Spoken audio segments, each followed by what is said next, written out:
its improvement. So we were really pleased with that. And most importantly, I want to point out, I put a little blurb on the right, that our reading and writing teachers, that includes both our special education and our English department, they had 54% this past year in proficient. That is the highest score in the high school history, recorded history. I got about 16 years worth. And definitely since we went to the SAT, and it is also 3 points above the state level, and it made us finish 31 out of 111 high schools, which is the highest finish that we've had in that, and we're very pleased with that. Science also finished, I think, at 32nd, so we were right up there with science as well. So really pleased with that. Lots of work to do, and we will be continuing the same benchmark process with more focus on data analysis and interventions on students is what we're working on now. But that's our state assessment. The next thing I want to draw your attention to is the attendance data. Do I have any juniors in the auditorium? Any juniors at all? Own it. It's a positive thing. Do I have any juniors? Yes. I got a few.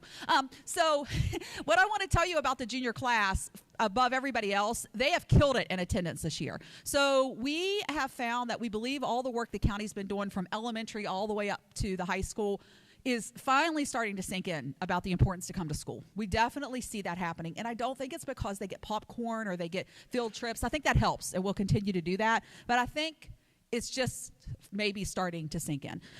Because what we have witnessed this year is that, first of all, on our chronically absent, we have saw a decline from 17 to 15%. You need to know that in our growth, we usually look for a 1% change, and right now we're sitting on 2%, so we're very pleased with that decrease. The other thing that's even more important to us is when we look at our unexcused absences, this time last year, we had sent out 88 5-day unexcused letters, and right now it's 45. This time last year, we had 20 students that we had referred for truancy at 10 days, and right now we're at 7. So that is a huge, huge decrease for us. And the circuit court, the courthouse, the prosecuting attorney board has us that this year anybody filed for 10-day truancy goes back before the circuit judge.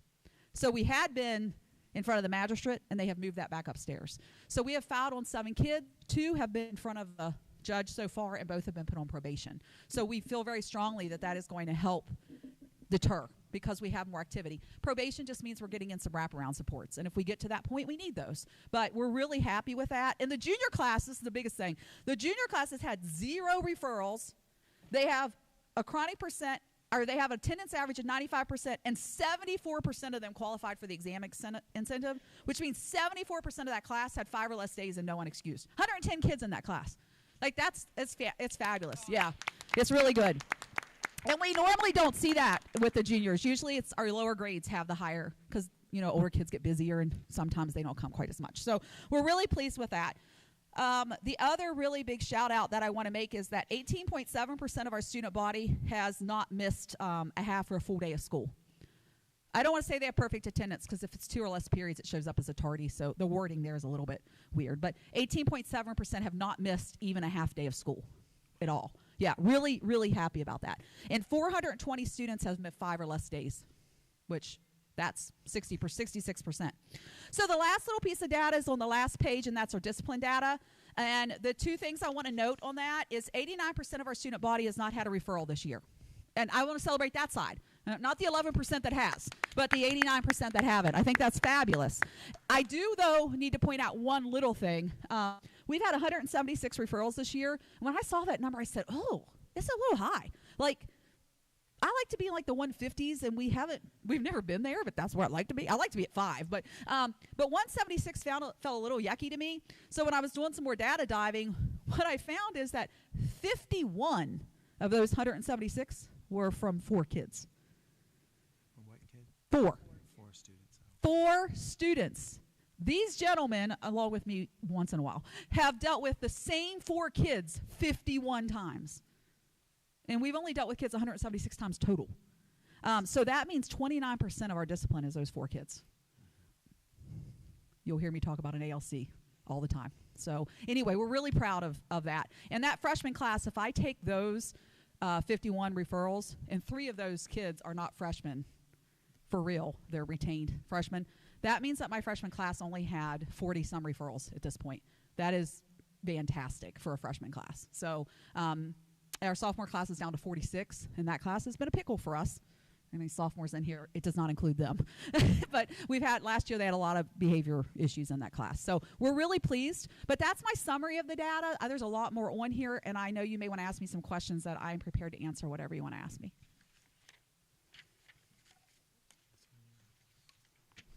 Yes.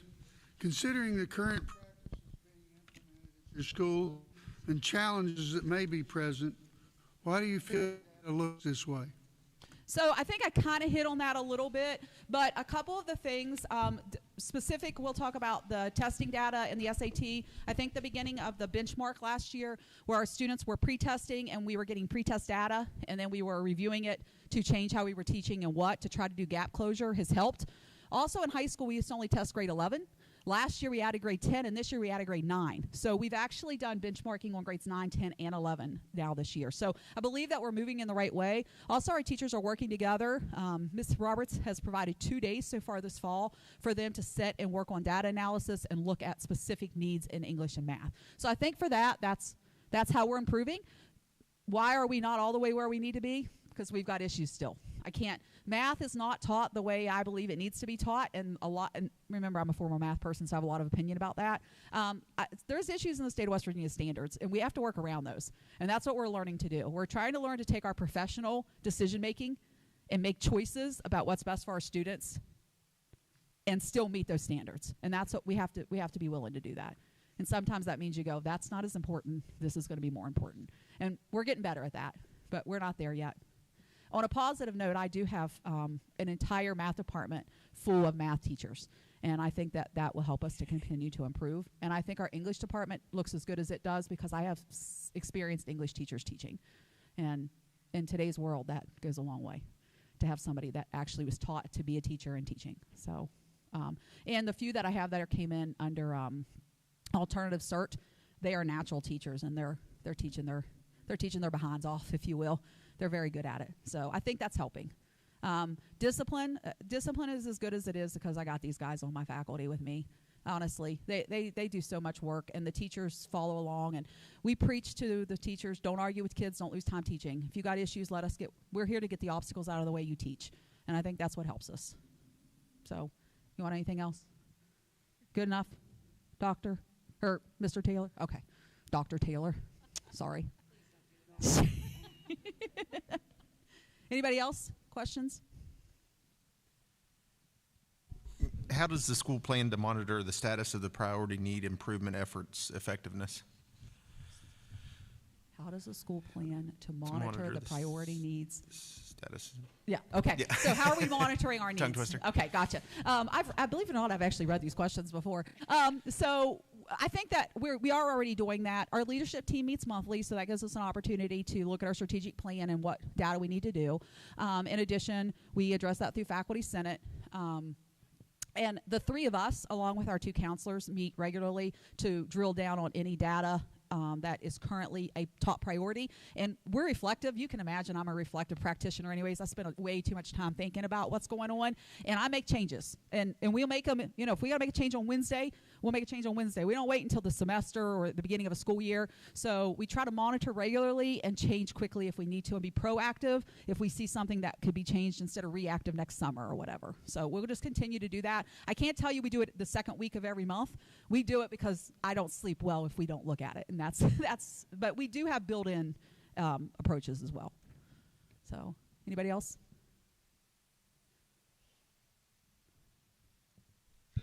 I feel like you've already kind of addressed this, so just if there's anything that you would want to add to this. So after looking at the areas of need that are identified for schools' student achievement, what is your school's priority in maintaining or improving, and why does your team believe that method is the appropriate way to address them? Yeah, so the only thing I think I didn't address already is the conversation about high school kids and personal accountability. So along with the conversation, because I told you a lot about what our teachers are doing and a lot about what I'm doing, our faculty is doing with meetings and data, but the other big thing is I'm a big believer that what you talk about is what matters. You have to make sure the conversation's going the right way. And pushing student individual accountability is really important, and that's something we have to continue to do regularly, is talk to kids about not when you ask the kid why, not just what is your grade, but what do you not understand? Why is your grade the way it is? Not because I didn't turn in a worksheet, but specifically, what did you not understand? And what do you need to do different to understand that? Not just what do we need to do different. So I think I didn't talk about that, but that's another big push. And we need to do more of that. But that is something that we have to address further, is make sure that it's shared accountability across all stakeholders. I agree. It's easy for me to work with teachers and change them, but we have to, well, it's not easy to change them. It's easy to have the conversation, so.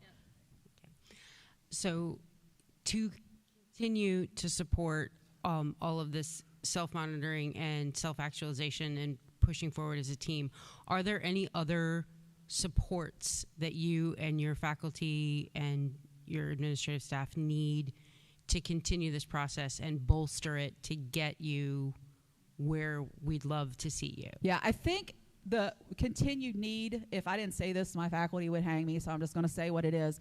It's going to have to be as much time as possible for them to work on everything they're learning and everything and looking at data. So Ms. Roberts has done a wonderful job at providing us professional development the last couple years.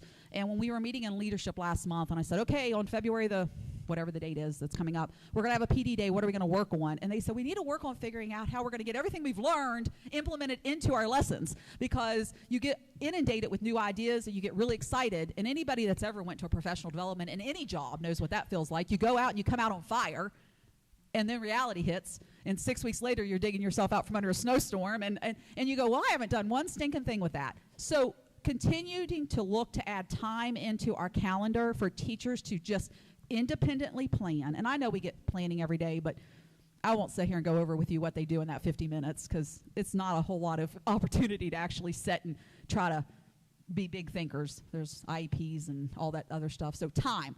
Continuing to be very cognizant when we schedule time that we're balancing new learning for teachers with time to look at how to implement new learning. And I think that's the best thing that we can give them in any capacity that we can. So. Okay. Yeah. Thank you so much. Thank you. Is that the last question? Yeah. Okay. All right. I got one thing I want to show you. So I was really excited this year. Last year we started the GNN. Mrs. Dalton started the program, and you guys have caught our videos. So this year, instead of bringing kids in and having them do their dog and pony show for you, what I decided to do was work with Miss Dalton. Miss Vandergriff has been helping us with our technology to make sure we have what we need. This year we got to put an elective class in for that program instead of it just being like a club. So the kids went around and did a little bit of videoing of some activities happening. It's very short, but I'll share this with you. I apologize for everybody out there. I'm kind of going to...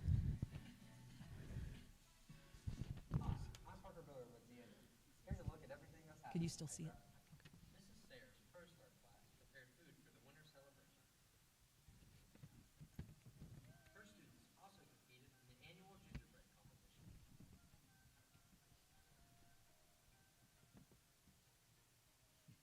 Mrs. Kitchener used Ferrero Rocher for demonstrating the layers of the earth to her science class.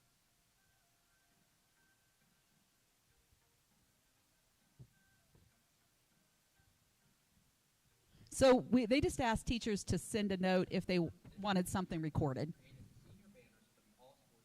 And this was just the week before Christmas. The class also created and placed letters on the driver's ed booth. So that we're producing that. Mrs. Ward's class did all of that. Physical science class created mousetrap cards to study velocity, acceleration, and speed.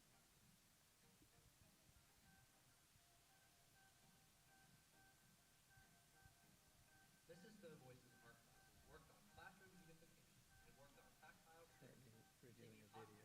to make Christmas notes. Mrs. Robinson's earth science classes worked through an escape room to learn the layers of the atmosphere.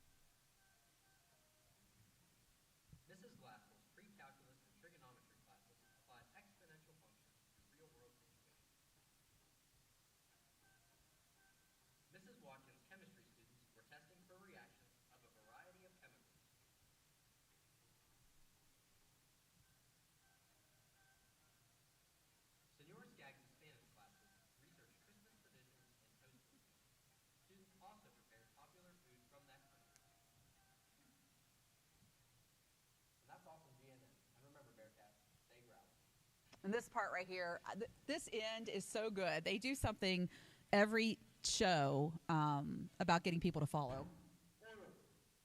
First on the agenda, like and subscribe to the video. Second on the agenda, like and subscribe to the video. All right, so that was our little that's just our little show off of what we had going on. The last thing I told you, it is our opportunity to ask for stuff when you come. So I have a small ask this time. I have a lot of big asks, but today I'm going to just do a small one.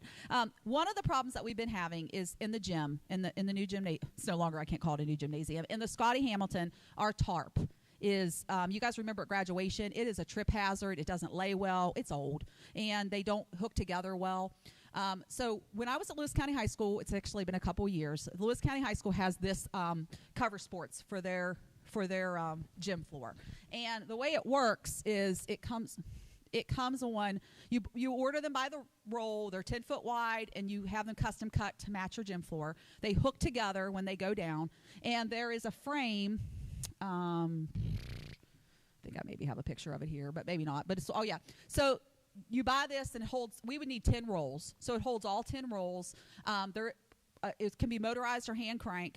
You pull them out, and then when they go back in, there's a brush attachment you put on that cleans everything off of them to make it nice and clean, which is an issue with our current tarps. We can't get them clean anymore. They have some type of a substance on them, so when they go down, they stick together, and then it pulls back up. So that way you get rid of the tripping hazard.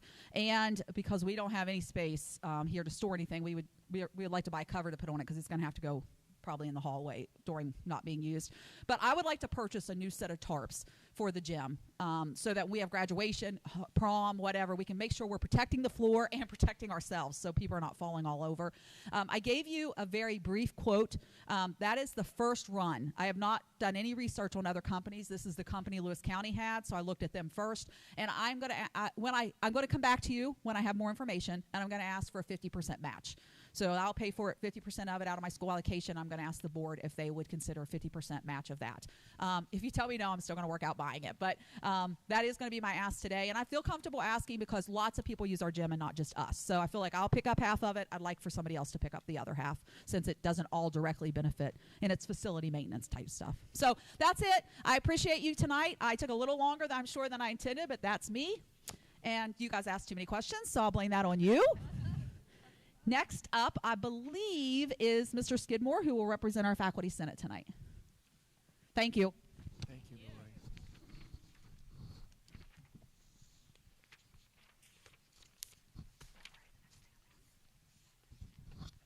Please tell me you're going to play the violin tonight. I totally did not bring my violin. Sorry about that. Okay, thank you.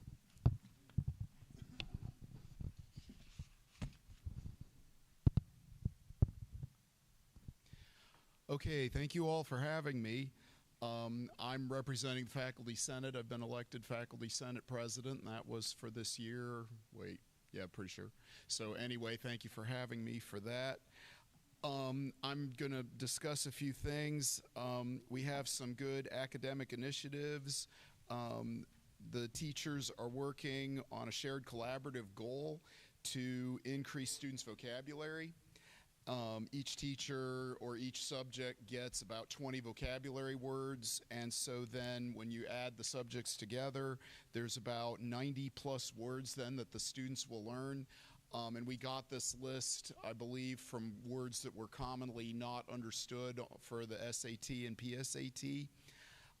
We are doing pre-tests. We've done pre-tests with the students to determine their knowledge, and then benchmarks throughout the year, and then a post-test in the spring with a goal that they are proficient in those words. That's one of the things we're doing as a faculty. In addition, there's the addition of the PSAT 9 to the school testing plan. We have a practice day in February with students completing a practice PSAT 9, 10, and then the SAT.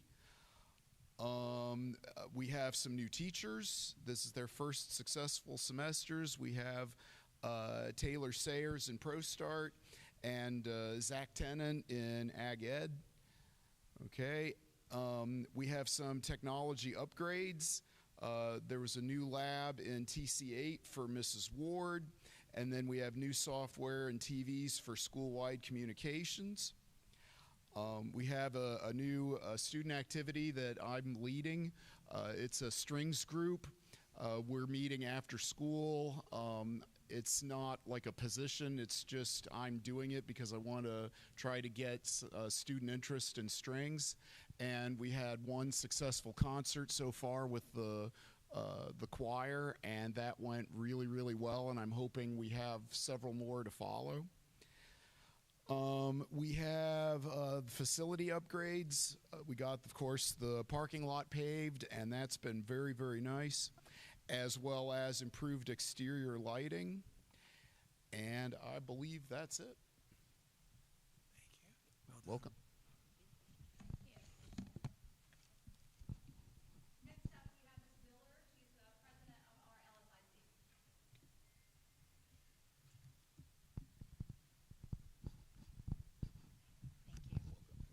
Good evening.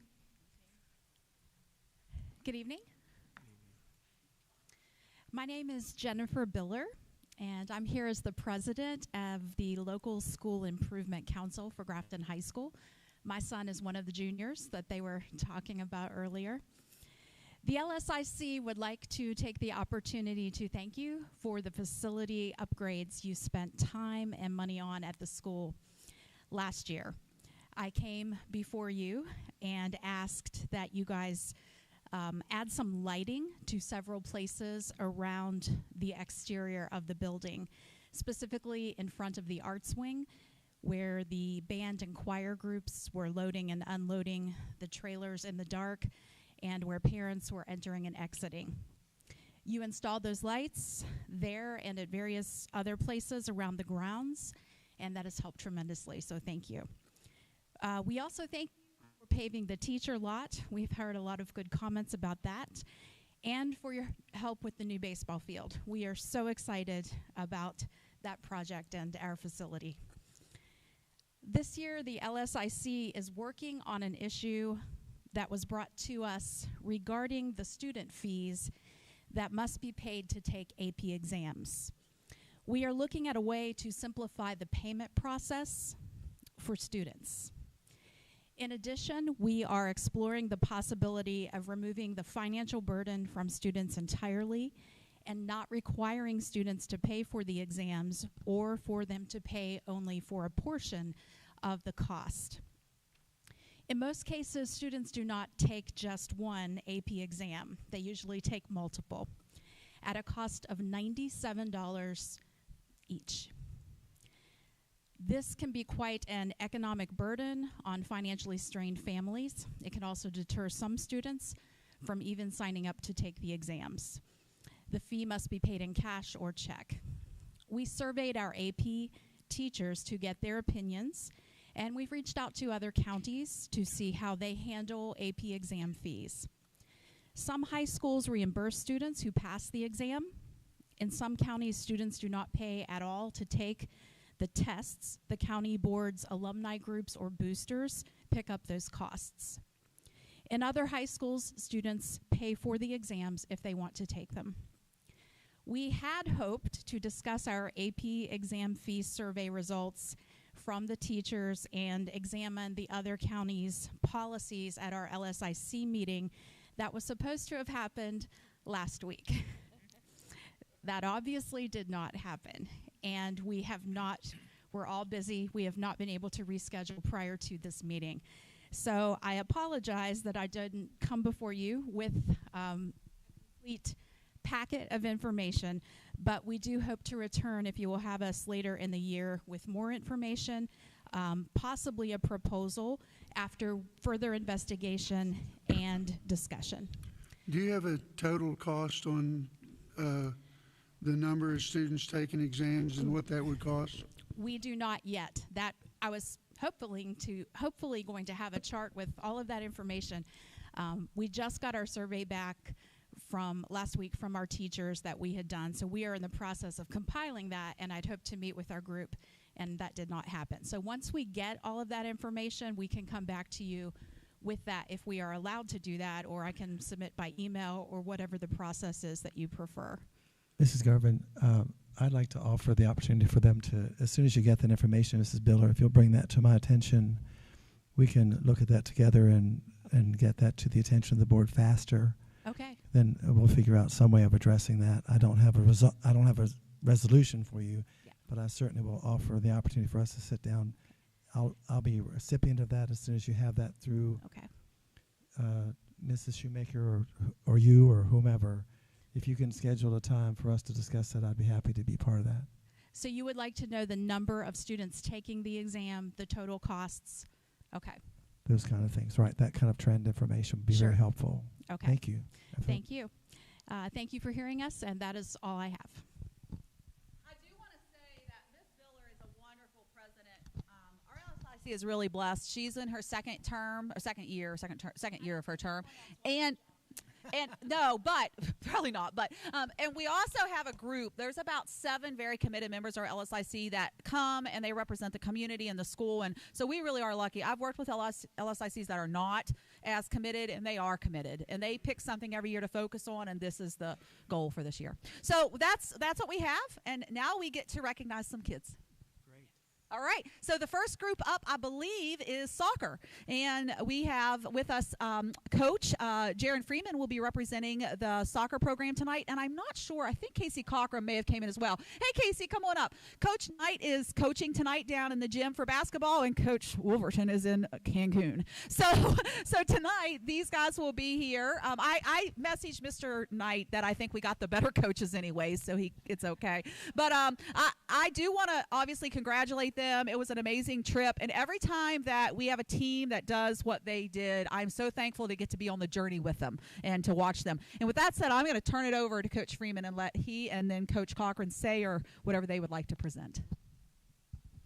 Good evening. I'm Coach Freeman. I'm one of the assistant coaches along with Ms. Cochran here. Just to start out, these young men that are sitting right here are the epitome of hard work. This year, we did not go into any game where we are always the biggest. We didn't go into any game where we were always the strongest. But we made up for that in heart and hustle. There was a lot of games that we were down, and this team never gives up. If anybody had the chance to go to Elkins to watch our regional game, that game was won in the last minute 30 of that game. And that was because this team never gives up. You know, I mean, they weren't picked to go to states this year. They weren't the team that was destined to go. But they made themselves that team. And even though they fell a little bit short at states, I couldn't be any more prouder than the young men that are here. And I know that Coach Knight couldn't be here and Coach Wolverton couldn't be here, but those two guys right there eat, sleep, and breathe soccer. They love it. And as much as some people may not want to admit it, West Virginia is a soccer state. I don't know if anybody ever watches, but we make it to a lot of national championships in soccer. So anytime I get to advocate for a sport that I love, I will. So I encourage everybody that if you haven't been to a soccer game, come out and watch these guys next year, the ones that are returning. They're fun to watch.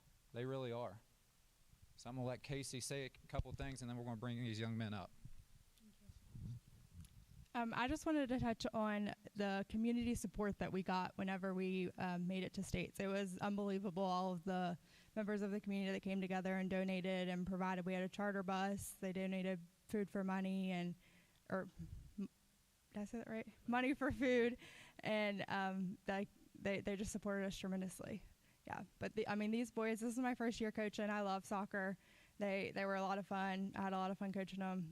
I hope I taught them some things. They taught me some things, and it was a lot of fun. A part of growing up is introducing yourselves. So everybody come up here. I want you to introduce yourselves. I want you to tell everybody your name, your grade, and what position you play.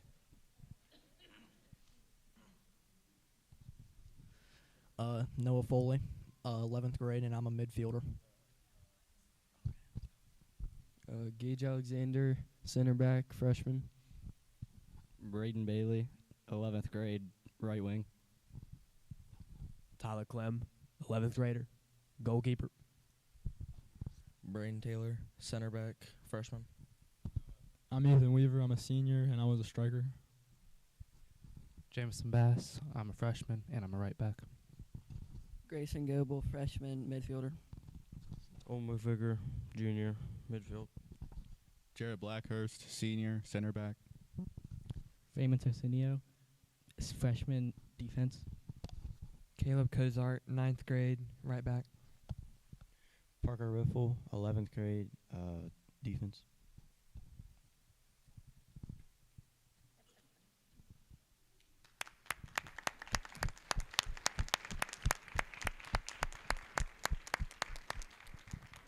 Just one last thing to touch on before these guys go and sit down. What they accomplish is pretty big. I don't know if anybody's familiar with how soccer works, but it's not like states and a lot of other sports where there's a bunch of teams that go and you have, quarterfinals and semifinals and everything. The top 4 teams go. So standing in front of you is one of the top 4 teams in the state of West Virginia in their class. You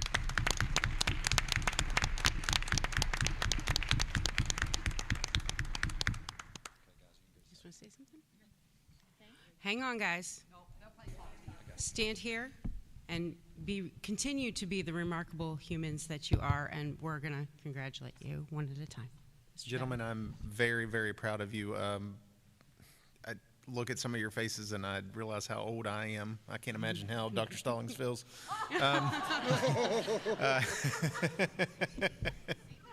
Just kidding, just kidding. No, all joking aside, very proud. Off the field and on the field, you gentlemen are doing amazing things. Keep it up. I'd like to thank you guys all for an inspirational performance this year. You guys are great. I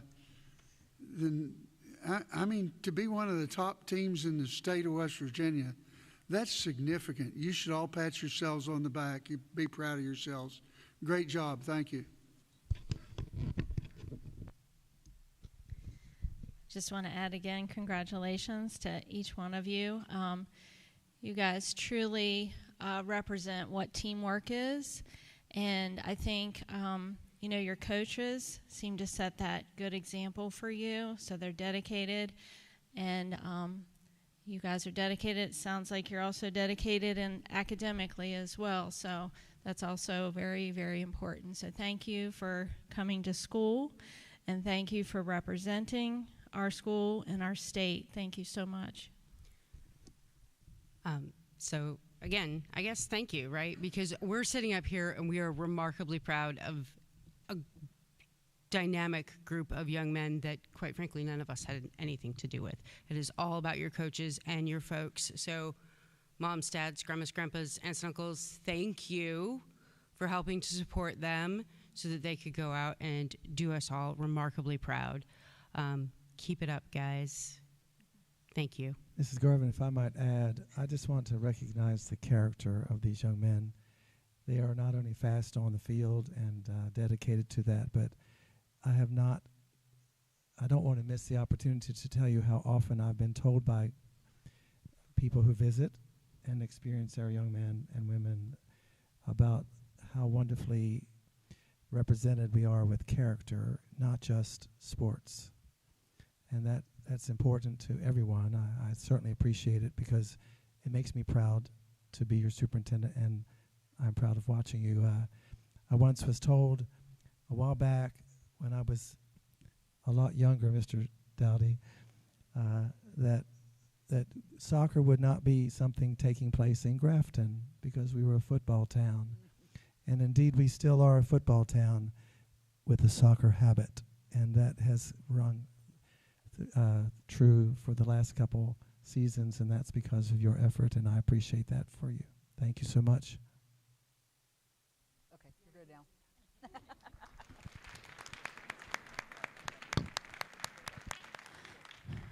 I would be remiss if I didn't say that the coaches that are here, the two of them along with the two that are not here, they actually teamed up, and together they coached both boys and girls soccer. So they spent about 4 hours a night on McKinney Field every night. And Casey is doing that for 100% free. Casey is a volunteer on both sides. Jaron volunteers on the boys, on the boys' side, and Coach Wolverton volunteers on the girls' side. So they're all putting in a lot of time and effort, and we would not be anything that we are as a community if we didn't have people that were stepping up and doing the things they're doing. So thank you, guys. So with that said, now I know I saw Coach P.D. Lucy come in, and maybe P.J. Lucy, if you guys would come up. So they are here to speak to you about our cross-country team and the amazing run that they had at States. If they would. PD was very lucky. He had an opportunity this year that most of us really look forward to as parents, and that is that he got to coach with his son. And I think anytime we get to do something we love with our children, it's a wonderful opportunity. And I'm certain that PD is better from having PJ with him, and we know PJ's better because PD coached him for years. So together, we were very lucky to have that team. So PD, you're up, Coach. So on the agenda, it just says we're recognizing our all-state runners. Okay. Our boys team actually qualified as a team for states and finished third at the state meet. So that's a huge accomplishment. And I know when we had the block party down here, and Coach Guz, the baseball coach, we talked about after I made this statement, this team that I have, this core group of boys that I have, we will hang a banner in that gym before they're done. And I truly, truly believe that. This season was great. I had 5 boys on my varsity team, 1 junior, 1 senior. This group of freshman boys, I'll talk about them a little bit first. They ran so well that they don't understand that freshman boys aren't supposed to be this good. On the girls' side, yes, the girls are better as they're younger. On the boys, they get bigger, they get more mature. These kids didn't shy away from it. I mean, PJ coming on board was a big difference because if you've ever seen a kid running around town after dark, that's him. Yeah, we have MJ and Colson. They run everywhere. Chase runs everywhere. We've taken this team all over the state. We took them to Huntington, St. Mary's. We took them clear to Cary, North Carolina to run in a national race, the Great American Cross Country Festival, where this group from West Virginia finished 4th in our division, and we're talking teams from Florida to Massachusetts. It's a huge race. I mean, we had to park, and my parents can back me on this, we had to park 2 miles away from the place just to get in. So, but they represented Grafton High School all over the state as well as in North Carolina. And another thing about the North Carolina trip, and I want to thank Chad and Lindsey Gray got the ball rolling on, that was right after the floods down in North Carolina. And they knew we were going down there, so they started a collection to take some food down. We had planned to take that. Well, then we kind of got the high school involved. We just had way too much stuff to take. So luckily, the church out by Ford Funeral Home took it down for us. But Lindsay and Chad are the ones that got the ball rolling on that. Again, representing well. We talk about grades. Coach Board teased me when I turned in my stuff to make sure my kids were certified. Hey, one of your kids is ineligible, they got a B. That, running takes dedication. These kids are dedicated in everything they do. They're very involved in FBLA, YLA, Young Life. They do a lot. HISTA is a big one. They juggle all that, still run well, still keep their grades up. So I'm gonna bring the kids up now, and then I'll introduce the kids because I know their names and they don't like to talk. So let's do my one girl that I have first. So Addison Soul is a freshman. She finished 8th at the state meet, and she was the highest freshman finisher in the AA division.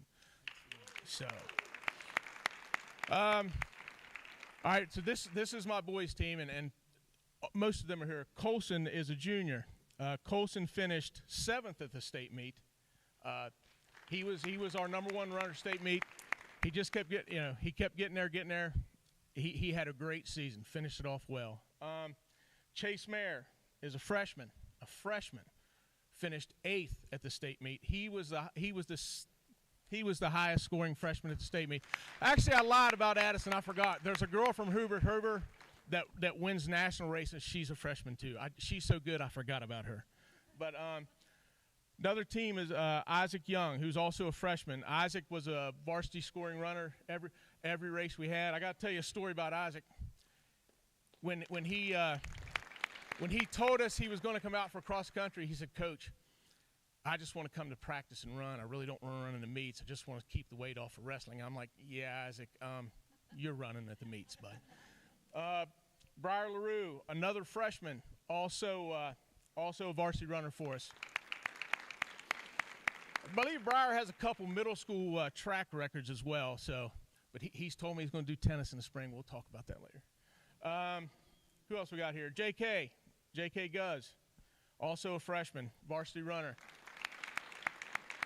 J.K. is a baseball player that runs cross country, but he does very well. Cam Gray, also a freshman, was our number 4 or 5 runner most of the year.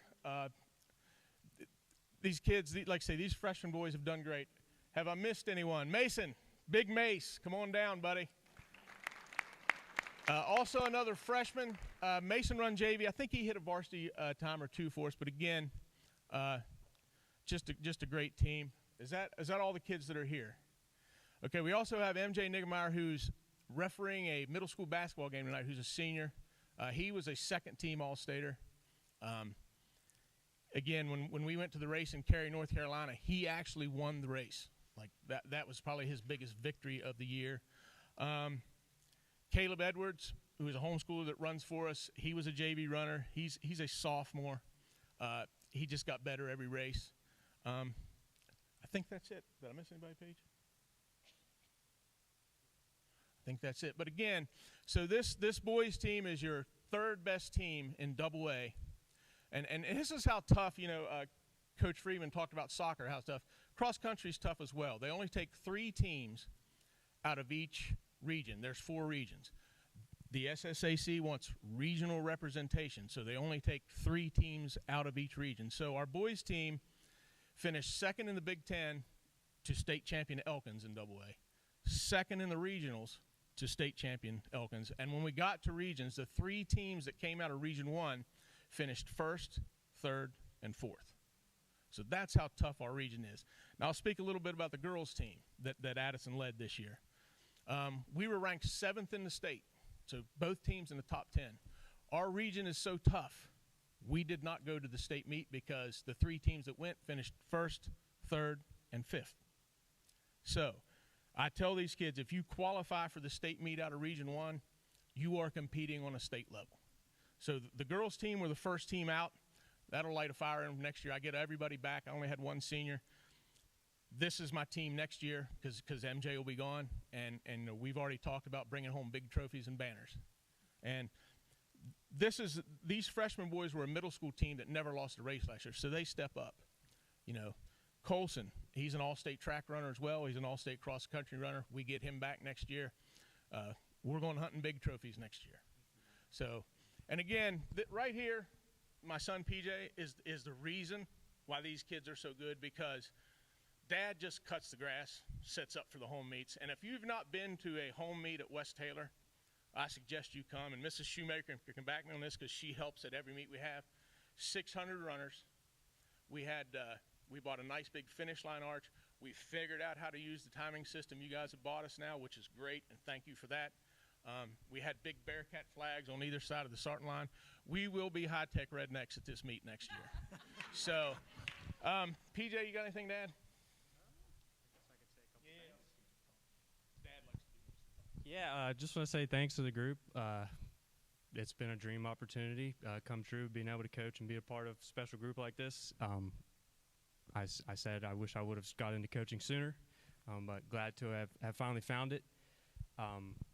Just the positive energy and buzz. I mean, this group brings a practice every single day. I think Dad said it first, and I couldn't have agreed more. That it was just impossible not to drive home from practice every day like with a smile on your face, just of how fun this group was to be around, how hard they worked, and just driving out of Cabell Midland High School parking lot down there at the state meet and know that those kids gave their absolute best and did everything they could and ran as best as they could, I mean, you can't ask for much more than that. They laid it all out there. Thanks to the parents and the support staff, you know, whether it's feeding us or feeding the kids, driving them around, running around cheering for them at races, you know, whatever, you know, it takes every single one of us. It's cross country is such a team sport, and it's such a cool community to be a part of. All my friends, you know, growing up and stuff I've met through cross country, through the community. Zach Tennant, FFA teacher, sort of where it all started in running. So it connects people, and it's a fun group to be a part of. So yeah, if you guys ever see these guys out running around town, just beep at them, wave at them. They're even in this weather out here, snow, ice, whatever. They're still out there putting in the work. So that's what it takes, and they have what it takes.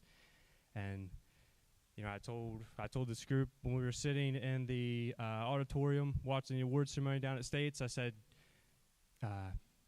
your time is coming, and it's coming sooner than later. So be on the lookout for both of these groups, boys and girls, for sure. Thank you, guys. And just for the record, before you guys talk, I do want to say about Coach PD that up until this year, I would have said baseball, softball, and Coach PD work the hardest to get their stuff ready. But now I think we'll just go with softball and Coach PD, since Coach Guz is going to have turf. Maybe we could get the cross-country course turfed. That might be our next thing. But you guys, you can't imagine the work that he puts in out there. It is impressive, and I know PJ's helped him, but he really works at that. So I appreciate that. And you guys, they want to talk to you.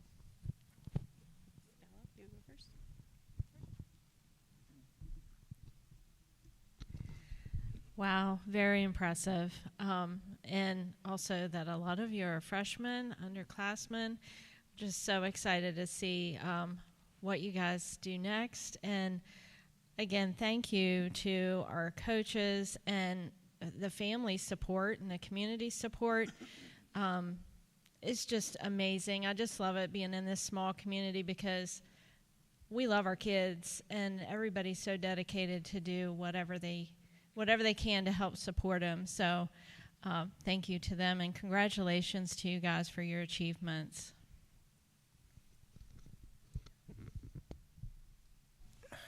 Nothing really makes me come more alive than seeing you guys out there run by my house. 173 5Ks, 62 10Ks, 53 half marathons, 2 marathons. And when I see you guys, I just want to lay on that horn and scream to the high heavens, because that's what you guys bring to life with me. And keep doing what you're doing. Take care of yourself while you're out there. Listen to that man, both of those men right there.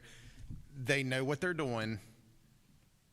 Take care of yourself and keep it up. And you're going to do big things. I'm so proud of you guys. If you see the guy in the white car laying on the horn, that's me.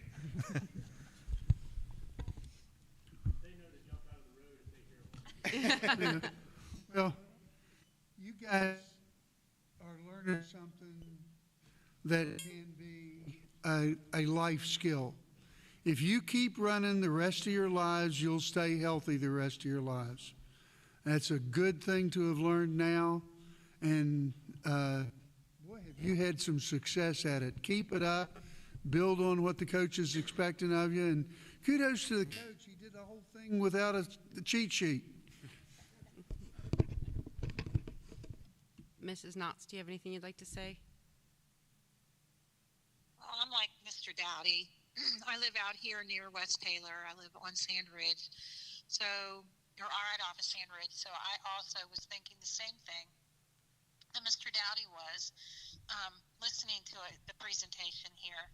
I see how hard you all work. I see you running in the middle of August in the hot heat and pushing yourselves every day. I do see the meets. It's been a little while since I've been to a meet out here at West Taylor for a home meet. I used to come, but it's been a while. But I do see you guys set up. I see how much work that you put into it, And I'm just very super proud of all of you, including your coaches. I see how hard they work as well. And we're just proud of you representing our county the way you have. And just keep up the hard work, and we're going to watch you again next year because I know you got a good bit coming back. And just watch out for me. I try not to speed when I see you guys. When August 1st starts, I am very, very careful because I know you guys are going to be running around the bend, and just very super proud. So just keep up the hard work, and we'll see you next fall. And I am an echo of a ditto here. This is amazing. The self-determination that you have, to do this and to push yourself to get better and then maintain everything else on top of that is phenomenal. And that level of self-actualization and go for it will serve you well into the future. So thank you very much. And I'm delighted to see such an amazing group of Bearcats. Good job, guys. Please sit down. Okay. And lady. So I won't say that we saved the best for last because I think they're all the best, but we did save some of the best. So if Mr. Tennant would join us with his FFA members here at the front. And this is Mr. Zach Tennant. Speaking of a legacy, we had PJ and PD Lucy, and here we have Mr. Zach Tennant. And as he is doing an excellent job at creating his own program here. So he's going to talk to you guys about some kids who are not just state champions, but also got to compete at nationals. So pretty awesome. Soon. Oh, yeah, soon. Hey, good evening, everybody. It's an honor to be in front of you again. I do want to apologize. There are 4 kids behind me instead of 9. I'll take the loss on that one. A little bit of a communication error. Hopefully at the next board meeting we can get those 5 kids that were with me in Indianapolis and competing on the national level in front of you so that we can recognize them as well. But I will tell you that while we were out there at nationals, we did have some success.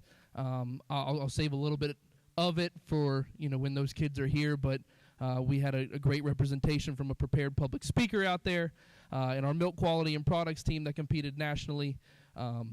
They had a great foundation from a great ag teacher, and you heard PD and PJ talking about how fun it was to coach together. I share that sentiment because Dad and I got to train that team together for nationals. I can tell you that they were 8th place in the nation, and that's pretty cool. And I think that had a really big impact on the group of 4 that's sitting behind me right now. The milk quality and products contest goes back about 70-ish years. I want to say the first contest was in the late 50s, early 60s, and has a long storied tradition of advocating for the dairy industry. The dairy industry, in my humble opinion, is an industry that needs to be taken more advantage of.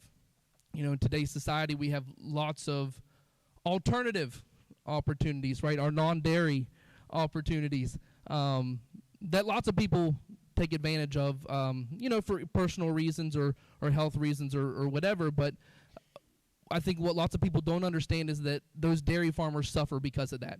And I think that this contest does a really great job at help advocating for that industry. Part of this contest, and it doesn't change a whole lot from the national contest to the state contest, just a couple tidbits here and there. But as part of this contest, these 4 were tasked with a couple interesting practicums that they had to do. One of the first things they had to do was they had to cram their brains full of knowledge on milk production and milk marketing. The good thing is that there was a test bank for that, and I can tell you that these 4 kids worked about as hard as anyone in the state. We had one of the highest test scores in the state among the 20 teams that competed. They did really well in that aspect. Another activity that they had to do was they had to complete 12 math problems that relate to the dairy industry in some way, shape, form, or fashion. In that area, we learned that we have some room to grow. Nationals does tend to change that a smidgen from from year to year, and we learned that at the national contest this past year too. But we know what we're doing and how we can adjust that when this team gets to compete next October. The other 3 practicums that they had to do were a little bit more fun, and they got to utilize their taste buds. One of them was they had to identify 10 food products. They had to be able to tell you whether or not it was a dairy product or if it was a non-dairy product, like a non-dairy creamer, a non-dairy milk, something of that form and fashion. And if it was a dairy product, they had, again, one of those things that they crammed in their brain, they had to know the fat percentage of that. When it comes to things like tasting milk, and some of them will cringe at this, sometimes it's really hard to tell, but the difference between 2% milk and 3% milk. But this team got really, really good at that. It's hard to tell the difference between a low-fat chocolate milk and a whole-fat chocolate milk. But this team took that one on full force. They were the highest scoring team in the state in that aspect. The other 2 aspects of that contest that this team got to undergo is cheese identification. There's 19 different cheeses on that list. State contest, they get 10 at random. They have no idea what it's going to be. They have to say that cheese number 1 was mild cheddar, or that cheese number 2 was Colby. And if you aren't a cheese eater, that's tough. That's tough to do because they taste very, very similar. And lots of times at that state contest, they'll use 10 white cheeses, which makes it even tougher. And then the last part that they had to do, and this is the fun part that usually turns some kids away. I guess they're just a special kind of unique that they decided to keep doing it with me, is they had to identify off flavors in milk. In the dairy production, part of the world, things can go wrong with milk, and they had to be able to identify what some of those off flavors are based upon, I guess the easiest way to say it is like a mimic of what that is supposed to be. For example, in the dairy industry, if a milk is considered to be acidic, it would taste like buttermilk. So as I would, prepare that team for that, they would have to say that, oh, hey, Mr. Tennant put buttermilk in that sample. I can tell you that this team behind me is the 22nd state champion team in Taylor County FFA history. So that's pretty exciting for them. Here in recent times, I think Dad's first state championship was in 2005, so you might as well say in the last 20 contests, Taylor County has had 14 top 3 finishes, and this becomes the 4th state champion in milk quality and products in the last 20 years. I tried to eliminate as much pressure from them as I could after what the national team did. I'm sure it was there. We didn't talk about it much. I can tell them this now, and I'll tell you this now. In that 50 to 60 or whatever, however many years this contest has been going on, in that time frame, there have been 4 teams or 4 FFA chapters that have went back-to-back. This is number 4. So that's another really, really cool thing that they get to be a part of. Their names are in the history books for a lot of different reasons. You heard PJ say that, we were buds together running cross country. I don't really do that a whole lot anymore, but I am a sports guy, and I follow college basketball pretty close. And a couple years ago, Coach John Calipari of Kentucky at the time put out a quote on Twitter, and he said, "I tell you guys what, I really like my team." And he said, "I take that back. I really love my team. I'd like to introduce you to my team." So I have the 6th place individual in the state, Braden Hoke.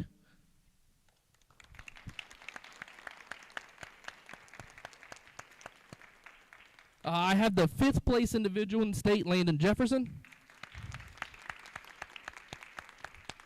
The 3rd place individual in the state, PJ McGinnis.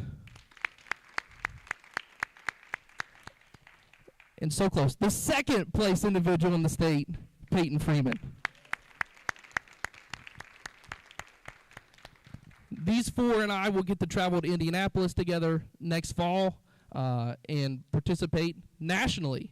And we have a big goal in our mind of maybe getting just a little bit better than 8th. Maybe now we can put the the pressure on instead of before the state contest. But we've got some time and lots of milk and lots of cheese to taste before we get to that point. So this is my team, guys. This is your most recent state champions in Taylor County.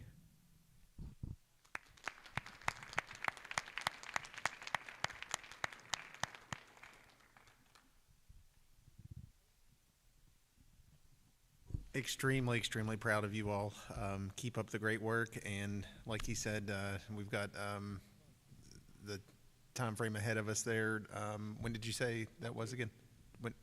October. Yeah, so keep it up, and looking forward to that. You guys are just fantastic.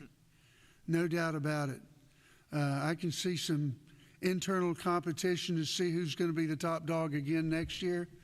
And, keep it up, have that competition, listen to the coach over there, and continue to do well. This is just absolutely fantastic.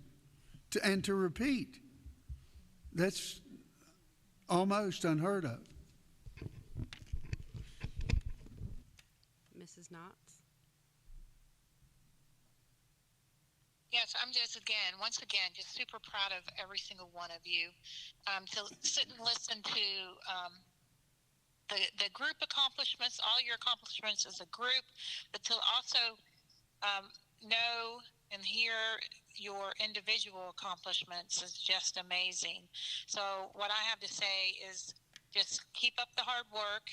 I'm looking forward to next year, obviously, but just super proud. You should be super proud of your accomplishments as well, because what you're doing is you're doing amazing work, and you're learning as you go, and you're having success in life. So just keep up the hard work and know that we support you as a board, and we're behind you, and we are super proud of how you're representing our county and our school. So congratulations.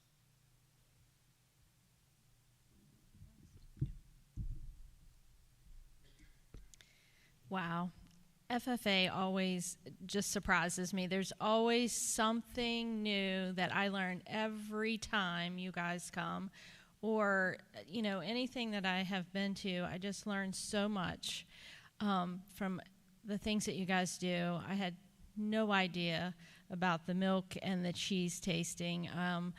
And kudos to you guys, especially if there's things that you don't like that you're subjected to have to to identify.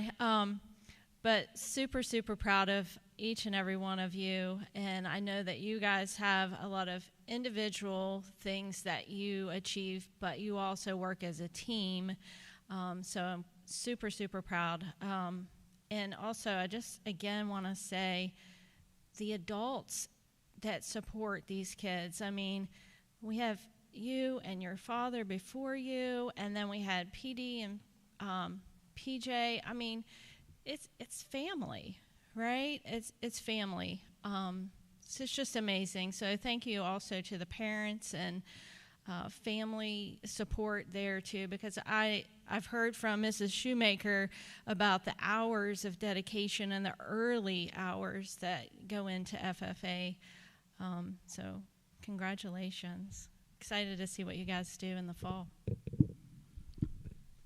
So that day y'all are tasting cheese, I'm in. That day y'all are tasting milk, can't help you. But this is amazing. When you won and it popped up on Facebook, I was sitting on my back porch drinking coffee, and I went, woo! And my husband went, what? And I was like, the FFA did it again. And so it's amazing to be able to watch you guys continue to grow and continue to expand your knowledge base and make us all remarkably proud. And I know that this is not the only thing you do. You are all out there on teams and in classes and in other clubs. So to be able to compartmentalize and time management to make all of this happen is really, really remarkable. So thank you very much for all your hard work. And let me know if you need Tums in your first aid kit. I got you. Yes, ma'am. All right. Thank you. Thank you, guys. Congratulations.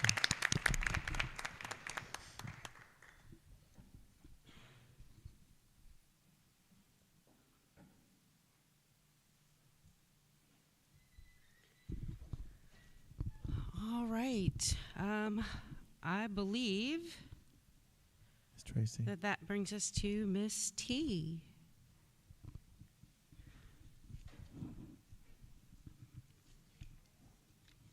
I wanted to say, Mrs. Garvin and the rest of the board, that recently I wanted to reach out and do a shout out for Mr. Knopp and the CTE program, as one of the recent invitations I had from an administrative council meeting was to offer me an opportunity to work with the FFA students.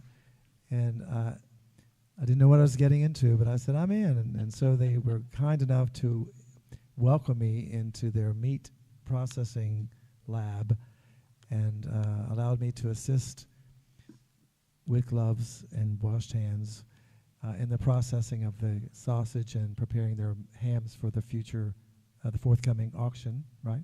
Very good. So I was proud to be a part of that, and they were very kind and patient. Okay.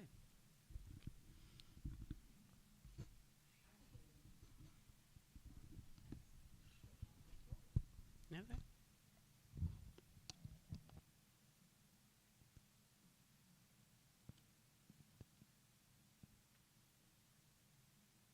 Just like a perfect assistant would be helping. That's why I keep her around. I have to say this really quick because Lori said she had to leave real quick and come back. But I just want to I want to make 2 quick shout outs because we heard that the discipline was really low for the freshmen. You're welcome. Because apparently our scare tactics are working. And the second thing, I heard a lot of great things about the freshman athletes. You're welcome. Because we know how to feed them on the hill. So thank you guys for recognizing that. And you guys can send us gift cards for Texas Roadhouse. We'll take those. And Dr. Stallings, I promise I won't talk about your age, so you can send me a gift card as well. Texas Roadhouse. Thank you. Appreciate that. Okay, Lori, you can go. Okay. Good evening, everyone, and thank you for giving us an opportunity to speak tonight. I had another individual that was going to come tonight. However, the roads got really bad, so they're going to stay at home. But we are here to talk mainly about our ELA and math data. And any questions that you may have concerning this information, feel free to open that up at the end of our conversation. I have several handouts for you after this as well. Based on the analysis of our GSA data from the 2021-2024 academic school years, it can be concluded that our average school-wide proficiency in ELA is 38%, and our average school-wide proficiency in math is at 28%. A further analysis of the data involved tracking student proficiency among a cohort of students across the 5th and 8th grade. The historical data from this analysis reveals that the percentage of students reaching proficiency in math and ELA increases in 6th grade. And then it begins to decrease in 7th and then makes its way back up into 8th grade. Last year, our 8th grade students were at 31% proficient in math and at the end of 5th grade and remained 31% proficient at the end of 8th. The same cohort was at 40% proficient in ELA at the end of 5th grade and 45% proficient at the end of 8th, demonstrating only a 5% increase in proficiency across 3 grade levels.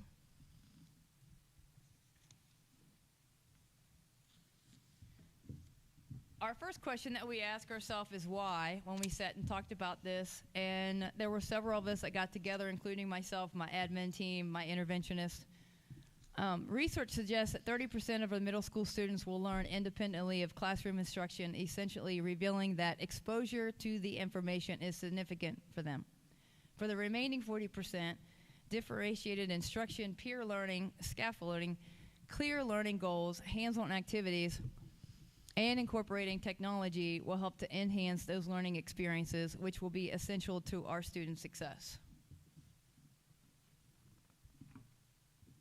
Next, we focused on the what, and after analyzing the school's student achievement data and identifying the areas of need, 3 priorities emerged.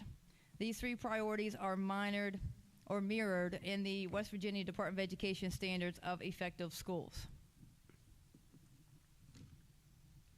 The first one would be frequent monitoring of student progress, using bell ringers or exit tickets to drive instruction into classroom to ensure that the students are learning needs that are being met.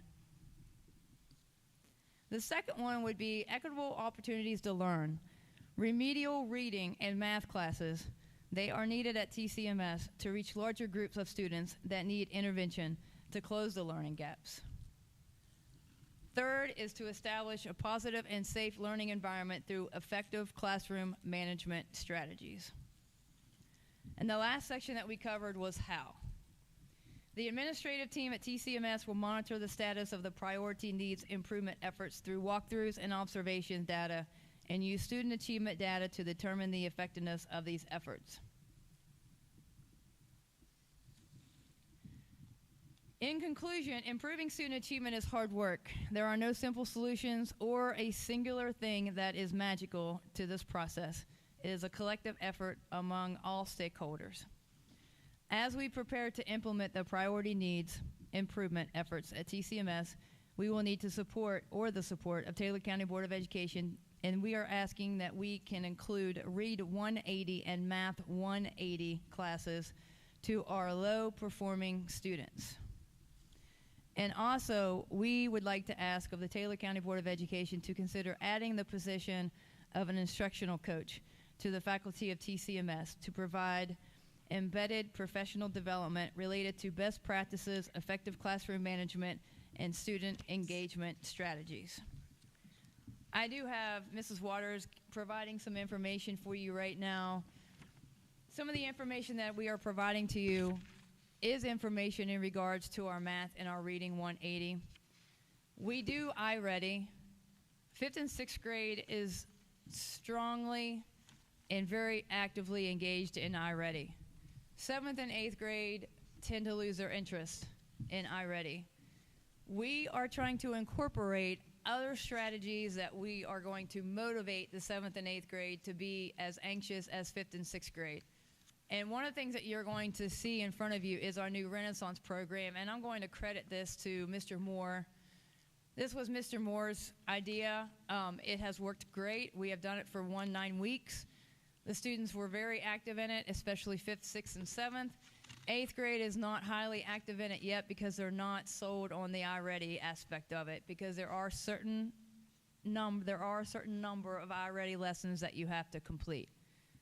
5th and 6th and 7th grade, they're all about competition right now, so they are full-fledged into this program.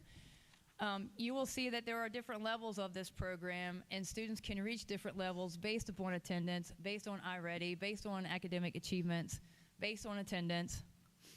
And when they get those cards are like $1 million credit cards to them. They definitely don't want to lose them, and our prizes are not something that you would get out of a bubblegum machine. They are something that these students take a lot of pride in, and they are excellent prizes that these students are really looking forward to winning. It has taken off. It is working extremely well. We are seeing improvements, and we hope to continue to see the growth in that Renaissance program. The second thing that we are going to start, and I would also like to credit Mr. Moore to this as well, is our OCA program, and as Caring Adult. We just pushed it out to our employees, and our employees have the opportunity to provide us with names of students that they would like to mentor, that they would like to take under their belts, that they would like to establish a relationship with. They may already know that student. If they don't, they see something in that student that they feel the need to connect with that student. And therefore, once we start reaching every student one-to-one, we're going to eventually encourage them to take everything to a higher level. That will be attendance in school. That will be academics. That will be iReady. That will be test scores. And hopefully, with the incorporation of these programs, we will see a difference in our ELA and our math scores. And we will see a difference in the connection with all of our students, with our teachers. And what we are trying to implement among our school is that we are one big family. We know every student. We know every teacher. And there is nowhere that you can't turn that you won't find support. So with that comes academic success. With that comes high attendance. And with that just comes one unique family that will do nothing but promote positivity in that school. I am open for questions if you would like to.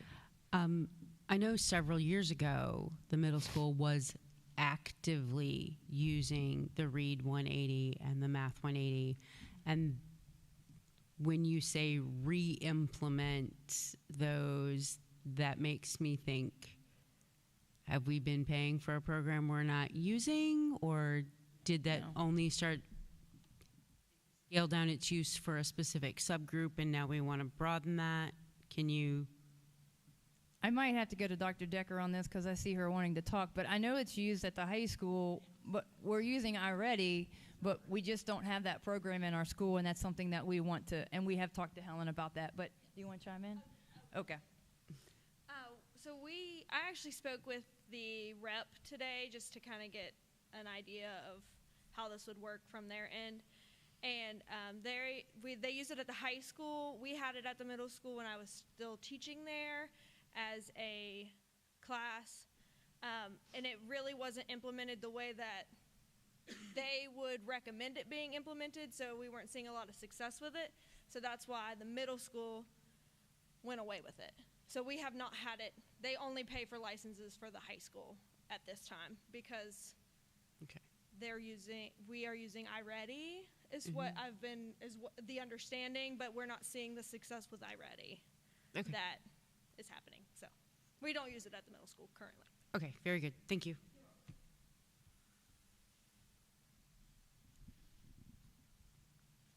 I might say that that is a required benchmark statewide, so we'll have to figure out a way to. iReady is a state requirement, so we'll have to figure out a way to embrace some way of maybe perhaps blending these initiatives. And I have reached out to Helen Roberts, and we have talked about this. So she is willing to discuss it, and we are willing to find avenues that's going to best meet our students. My point was just that we can't just tell the state no. That we'll have to figure out a way to navigate both. Right.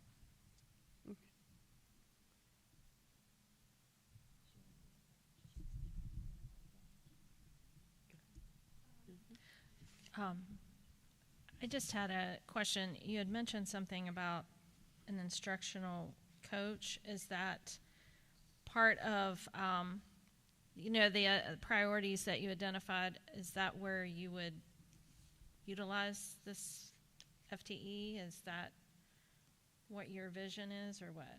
So I know one of the things that we really want to focus on is that we really want to implement more Tier 1 and Tier 2 in the classroom to where Tier 3 can be addressed by the interventionist. And I'm not really sure if that's taking place effectively right now. So we would like to have assistance on helping our teachers with that. Okay, thank you. And this is one of the goals that I set for myself as well. In talking with Dr. Stallings, I've talked to him about the ELA and the math test scores, and this is something that we really want to focus on overall with our student achievement. Okay. And I have Shannon Duckworth here with me as well as my math interventionist, and she can chime in too. Okay. Thank you. We really do need to work on getting more Tier 2 intervention within the classrooms. I think a lot of teachers would like to integrate more small group instruction within the classrooms, but it is difficult. They have large classrooms, 25 kids, and sometimes it's not easy to kind of know how to start that, especially if they're new teachers. Sometimes you have uncertified teachers. I think most of ours are probably are, or maybe they're fresh out of college, and it's just kind of, or alternate certifications, and you're just kind of not sure how to set all that up and get it rolling and to make it effective. So having, academic coaches would be really beneficial, across the 5 different grade levels, And of course, you know, a 5th grade strategy is going to be a little different than, you know, something that's going to work with 8th grade. Just, it kind of be helpful to have somebody go in and maybe model how, you know, that classroom is going to look, more than just a one-day conference. Someone that can go in and really show someone how to do it and what it looks like and how it works with the kids. So that's kind of what we're looking at. Any additional questions? Mrs. Knotts, did you have any specific questions? No, I don't. Thank you. Thanks for the presentation. You're welcome. All right. I'm sure that more details of the way that instructional coach will flesh out in terms of the longevity of that position and things like that from a request standpoint, from a unfettered granting.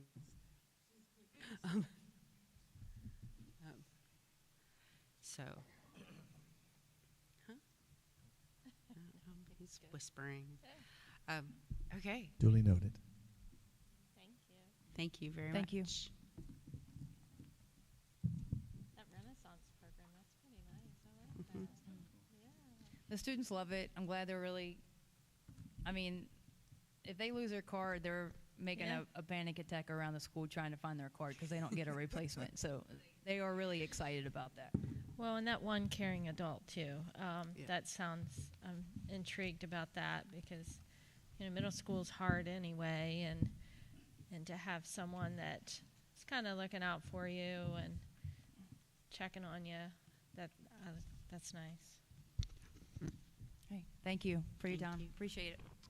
Ms. T, I want to apologize that we overlooked this presentation at the last time when you were doing it, but we were so focused on recognizing the athletic portion of your school that we seemed to just slip by with this presentation. Thank you for your patience. That could be another gift card sent through the interdepartment mail. So I'm not going to end up. I'm going to be out of money sometime soon. I just wanted to let everyone know that I don't know if you're aware, but our middle school has officially started up an FFA chapter. So we look forward to, you know, starting at the state convention. Mr. Maple is taking that on. He's our agriculture teacher, and he will have a lot more updates and all of that. And I'm really just a spokesperson at this point. But we are identifying kids to sign up for that would like to take on that responsibility. And so our greenhouse I got updates today that our greenhouse heater is being fixed tomorrow, I believe. So, and I believe Mr. Maple's working with Mrs. Nines to get some things started so that we can start preparing food for our cafeteria from the ag program. So there's a lot of moving parts at this point in time, and a lot of it is startup parts, but that's where a lot of the fun comes in, is the startup part. So I just wanted to share that with you, and I wish Mr. Tennant, which identical to his dad. I mean, it's scary. But so I wanted to talk to him before he left, but that's okay. I'll catch up with him another time. But we look forward to a lot of positive CTE and FFA and all of those things coming out of the middle school too. Mr. Knopp has been working with me and Mr. Maple and Mr. Shinkovich at the middle school to try and get us all situated. So a lot of good things coming. Sounds for like sure. more gift cards, Mrs. Shoemaker. That's right. I want to also reflect back on the information Mrs. Shoemaker shared earlier, that on that second page was a chart reflective of that career technical education program. The efficiency indicator that the board had recognized earlier in the year, but just one more time to acknowledge on the airways that the score that they earned through that combination program was a 98, and a minimum of 75 is required to receive a category of meets requirement. So please recognize and understand that a score of 98 is phenomenal, and that's as a result of the work put together Mr. Knopp and the introduction of the program at the middle school. So it's exciting and something to be proud of. I certainly am, of the programs that have been working collaboratively.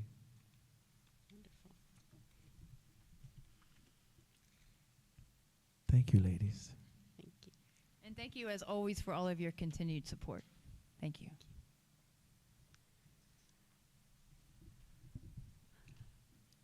All right, Dr. Stallings, you're up. Thank you.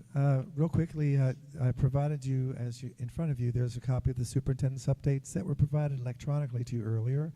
And as a result of that, as I'm trying to practice, I give that to you beforehand in hopes that you have a chance to review it and then feel more comfortable about the progress that we're making.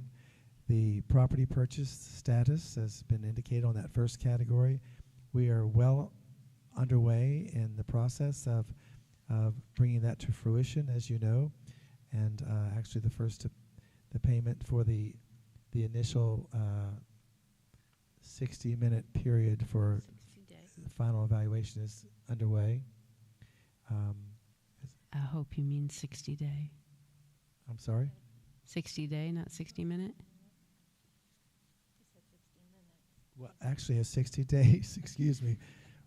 We work fast around here, but not that quickly. Thanks for the clarification for the record. Also, we have, as you know, we're working on that new elementary school up on the hill in front of the current elementary school. That is all working very positively. We have some encouraging news that will be revealed to you once we have the final information from today's bid opening. We are encouraged by that. The construction the process that follows will be part of your agenda for the 21st. That's next week, as you'll recall, that special meeting that's been dedicated for that purpose only. And likewise, because of that, I'm working hard.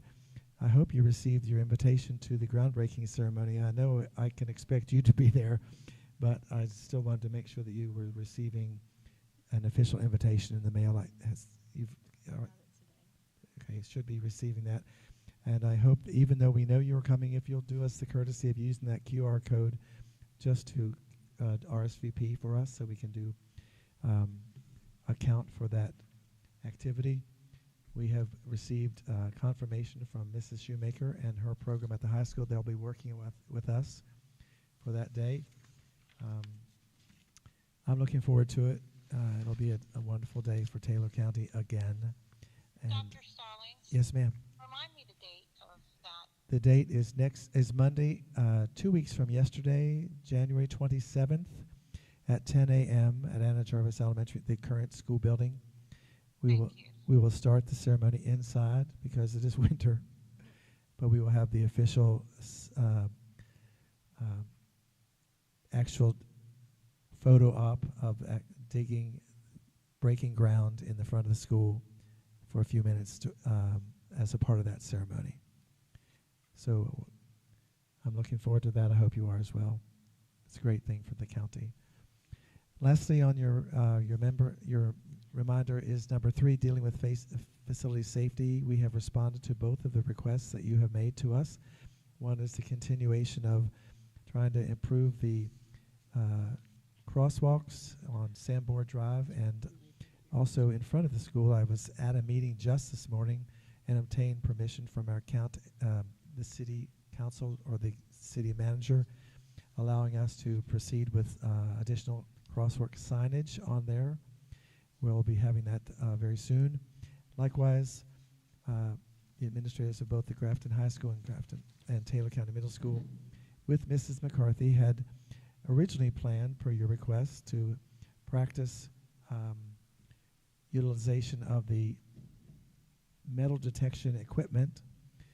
Some of that practice was scheduled for last week when our wonderful snow experience and winter returned to Taylor County.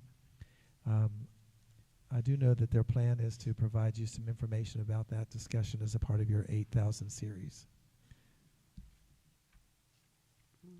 I know Mrs. McCarthy is not with us this evening because she's still recuperating from her illness, and we wish her well soon. She did provide in your handout, or in the information I provided you, information about the attendance data as of this evening. which seems to be very promising and encouraging as well. That's all for this evening, Mrs. Garvin. Thank you. Thank you. For the record, Mr. Dowdy has had to excuse himself from the meeting. It is now at 7:40. He will be gone for the remainder of the meeting. Do we have any board member updates or committee meeting reports? Hearing none, we'll move into the 2000 series minutes, contracts, and agreements.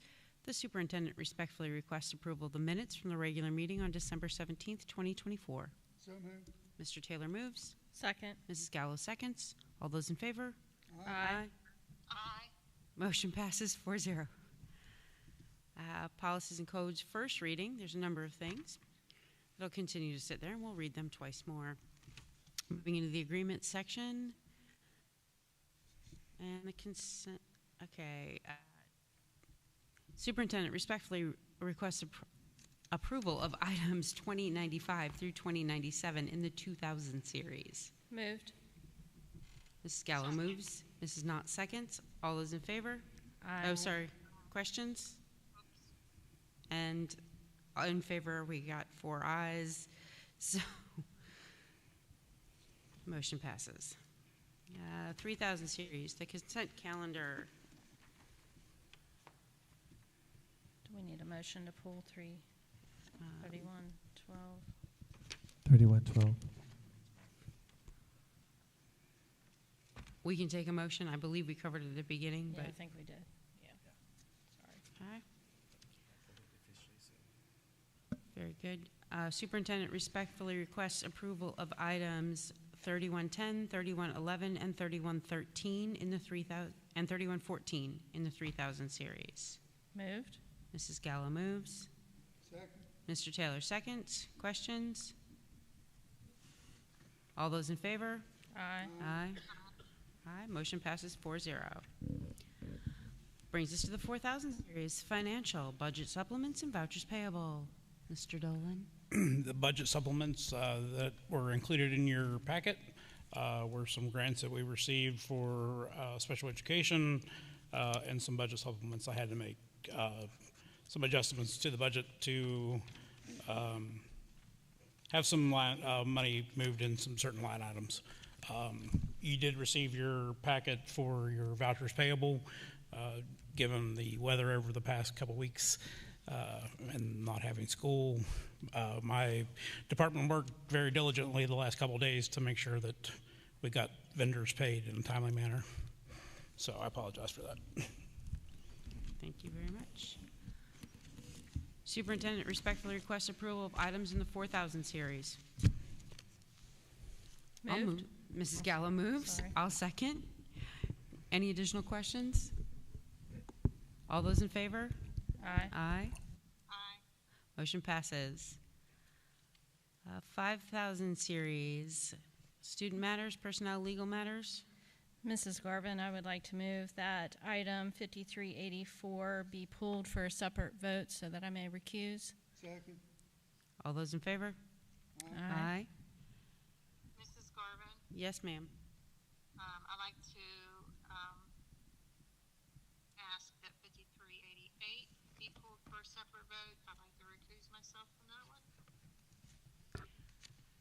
All right. Second.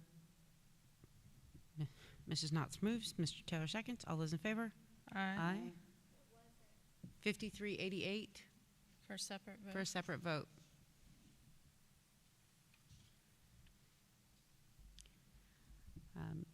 And barring any objections, we'll take care of those two individual matters first. So Mrs. Gallo myself. is excusing herself at the moment.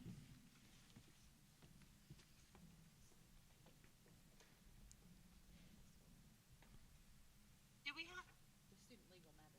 I have a question. Yes, ma'am. Do we have to vote on the 5379 first? We didn't do that one, did we? I was just going to say We didn't. we can come back to it. Given that it is a singular vote, should we do all three singular votes? Does it matter what order we do them in? Okay, that's fine. It's all good.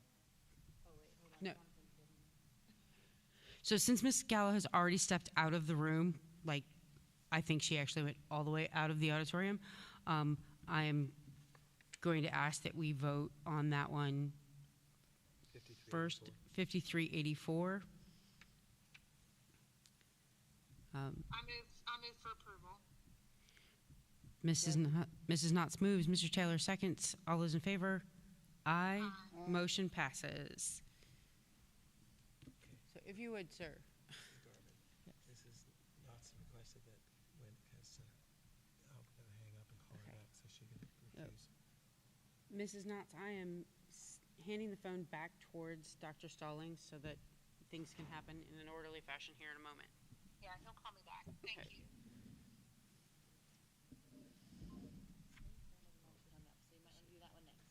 Okay. That was what she asked me to do, so. That's fine.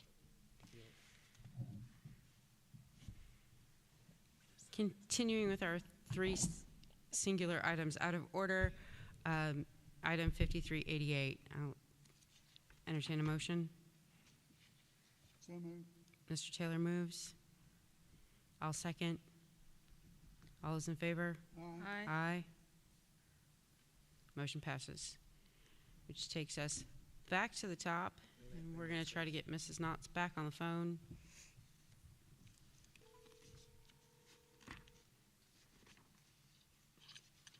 We're back. Is she there? Okay. All right. Going back to the top of the 5,000 series, 5379. The superintendent respectfully recommends approval to continue the expulsion and designation of a dangerous student, FY 25-2. Student is not currently enrolled with Taylor County as a result of extenuating circumstances and has been determined by Dr. Stallings in cooperation with Mrs. McCarthy and the Grafton High School administration and determined to be, and this is determined to be appropriate. This is, as I understand it, a routine piece that we have to do quarterly. That is correct. Very good. The superintendent respectfully requests approval of item 5379 in the 5,000 series. Moved. Mrs. Gallo moves. Mrs. Knott seconds. All those in favor? Aye. Aye. Motion passes. Leads us into the remainder of the 5,000 series.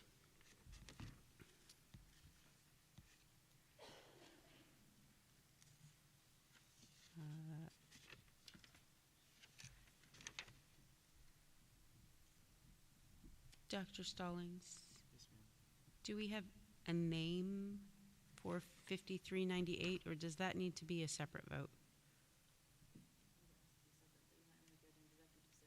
It doesn't require a separate, but we can do executive if you want for a few minutes.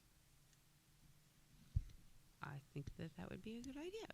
We'll have to make a motion to. Yep. I make a motion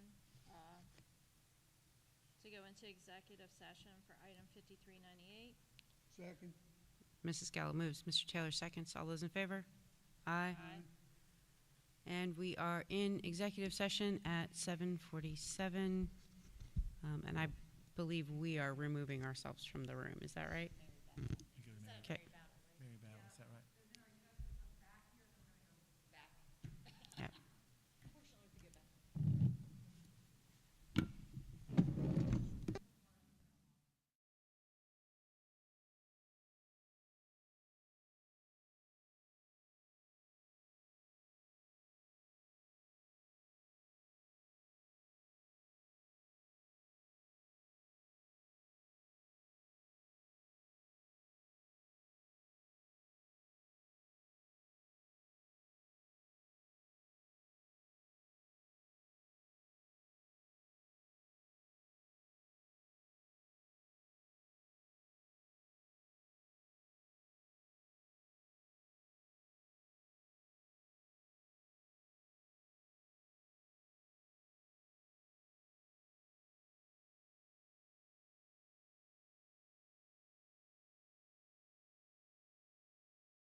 Mrs. Gallo moved, I seconded. And 5388. Garvin.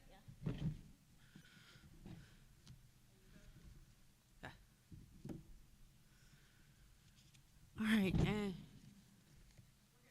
Thank you.